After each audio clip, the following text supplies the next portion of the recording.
Alexandra Makoviy couldn't stop the violent trembling of her hands.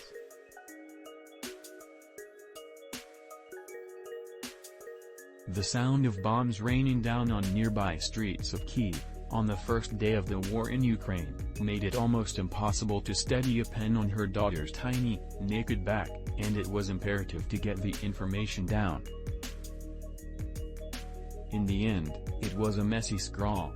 Vera Makoviy, October 11, 2019, her child's name and birth date.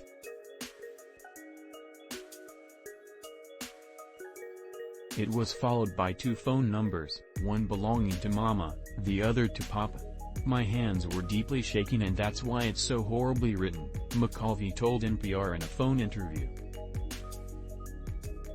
Still, the message was clear enough that if the unthinkable happened, if somehow the petite 2.5-year-old were separated from Makoviy and her husband as the family tried to flee the capital city, the child could be reunited with them.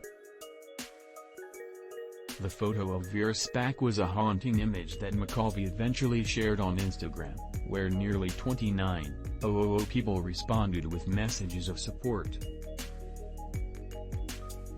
Among them were people thanking her for the idea to do the same with their own children as the war has ravaged their country.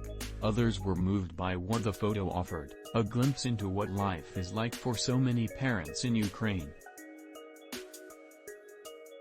Makoviy said the idea came to her as she and her husband realized the roads out of Kyiv were too congested and they'd be better off remaining in their own apartment until the shelling subsided. Before that, she said she prepared note cards with the same sorts of details that she planned to pin to Vera's clothing or slip them in her pockets. But then, Makoviy said, I realized that if we get into danger, or she gets injured, it could be taken off of her.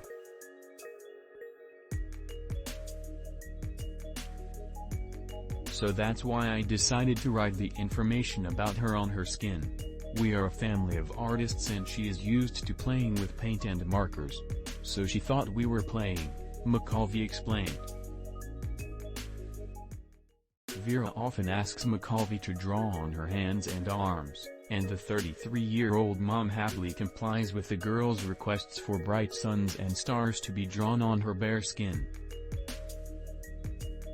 So, when on the morning of February 24, Makoviy stripped the girl down to her diapers and began scribbling on her back, it seemed like fun. When it was over, Vera asked for a peek and Makoviy showed the toddler a photo she'd taken on her phone. And when she saw it, she said, "Ah, ABC," Makoviy said. In the end, the family sequestered themselves in the apartment for 5 days. That's how long it took for the roads to clear, according to Makoviy.